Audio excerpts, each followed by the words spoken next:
ఏపీలో కూటమి ప్రభుత్వ పాలన అంటే రాజకీయ ప్రత్యర్థుల్ని అరెస్ట్ చేయడమే, అదే పని ఇంకా అనే చర్చ ఇప్పుడు ఏపీలో బాగా నడుస్తుంది. అంటే తెలుగుదేశం పార్టీ, అదేవిధంగా జనసేన పార్టీ కార్యకర్తలకు, నాయకులకు ఇది ఒక విధంగా ఆలోచన చేస్తే వాళ్ళకి హ్యాపీనెస్. కానీ మిగతా ప్రజలంతా కూడా ఆలోచిస్తున్నారు, ఈ కూటమికి ఓటేసింది ఇందుకేనా, ప్రజలకి ఏమైనా సరే మేలు చేసేది ఏమైనా ఉందా? రైతులు అల్లాడిపోతున్నారు, ఆత్మహత్యలు చేసుకుంటున్నారు. చెరుకు రైతులు కూడా నిన్న రోడ్డు మీదకి వచ్చారు. విద్యార్థులు రోడ్డు మీదకి వస్తున్నారు. గ్రూప్ 2 సంబంధించిన వాళ్ళు రోడ్డు మీదకి వస్తున్నారు. డిఎస్సి వాళ్ళు రేపో మాపో రోడ్డు మీదకి వస్తారు. ఇలా ప్రతి ఒక్కరు కూడా రోడ్డు మీదకి వచ్చే పరిస్థితి ఉంది. కానీ ఇప్పటివరకు వాళ్ళ గురించి ఆలోచన చేయట్లేదు. కానీ వాళ్ళ రెడ్ బుక్ రాజ్యాంగాన్ని మాత్రం ఆంధ్రప్రదేశ్లో బాగా ఇంప్లిమెంట్ చేస్తున్నారన్న చర్చ అయితే ఆంధ్రప్రదేశ్లో గట్టిగా నడుస్తుంది. మనం ఇటీవల కాలంలో చూస్తున్నాం, వరుసగా అరెస్టుల పరంపర ఏ విధంగా రాజకీయ దుమారం రేపుతున్నాయో. గన్నవరం మాజీ ఎమ్మెల్యే వల్లభనేని వంశీ గారిని దళిత యువకుడిని కిడ్నాప్ చేశారని చెప్పేసి తప్పుడు సమాచారం, ఏదో విధంగా మ్యానిపులేషన్ చేశారు. వల్లభనేని వంశీ గారిని అరెస్ట్ చేశారు. మొన్న రాత్రి పోసాని కృష్ణమురళి గారు హైదరాబాద్కి వెళ్ళి అరెస్ట్ చేశారు. ఆయనకి ఈరోజు రిమాండ్ కూడా విధించారు 14 రోజులు.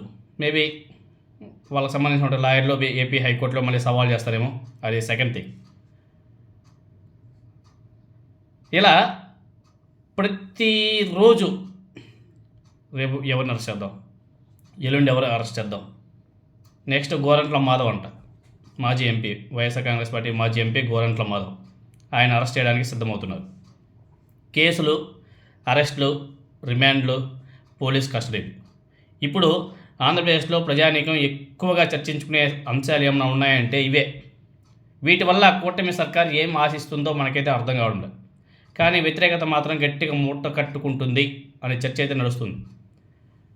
కూటమి ప్రభుత్వ అరెస్టుల పుణ్యమా అని వేసి పరిపాలన, ఇతర పాలనాపరమైన అంశాలన్నీ కూడా మరుగున పడిపోతున్నాయి. దాని గురించి ఎవరు ఆలోచన చేసే వ్యక్తులే లేరు, ఏమీ లేరు.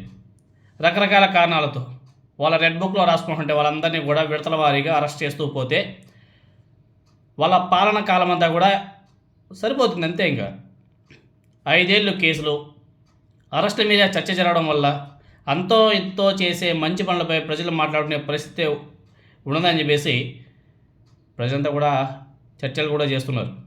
4వ దఫా సీఎంగా పనిచేస్తున్నటువంటి నారా చంద్రబాబు నాయుడు గారికి ఎందుకు ఈ గతి పట్టింది? ఆయన ఎందుకు ఆలోచన చేయలేకపోతున్నాడు? ఆయన ఎందుకు గ్రహించలేకపోతున్నాడు అనేసి ఎవరికి కూడా అర్థం కాలేదనేసి ప్రజలంతా కూడా ఆలోచన చేస్తున్నారు. ఒక మంత్రి అనాలోచిత విధానాలే ప్రభుత్వ ప్రాధాన్యాలు కావడం ఇక్కడ చెప్పుకోదగ్గ విషయం. నారా చంద్రబాబు నాయుడు గారు తన కుమారుడిని అదుపులో పెట్టుకోలేకపోతున్నాడు. తన కుమారుడు తన మాట వినకపోవడం, పరిపాలన అంతా కూడా పక్కన పెడేసి ఓన్లీ కక్ష సాధింపు చర్యలకే ప్రాధాన్యత ఇవ్వడం, దీంట్లో ఎక్కడికైనా నారా చంద్రబాబు నాయుడు గారు ఎందుకు జోక్యం చేసుకోకుండా సైలెంట్గా ఉన్నాడో మనకైతే అర్థం కాదు. ఇలాంటి చర్యలన్నీ అధికారంలో ఉన్నోళ్ళకు మానసిక సంతృప్తి ఇవ్వచ్చు.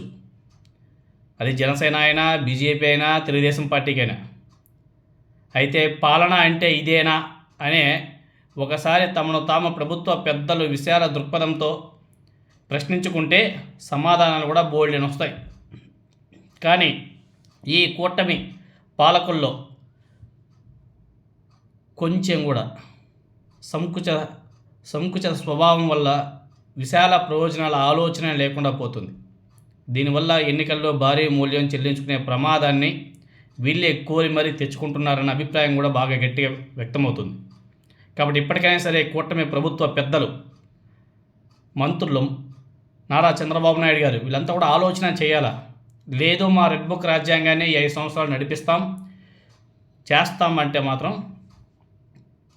ప్రజలే చూసుకుంటారు. ప్రజలు ప్రతి ఒక్కరు కూడా గమనిస్తూ ఉంటారు.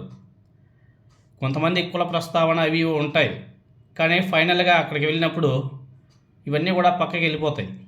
కాబట్టి చూద్దాం.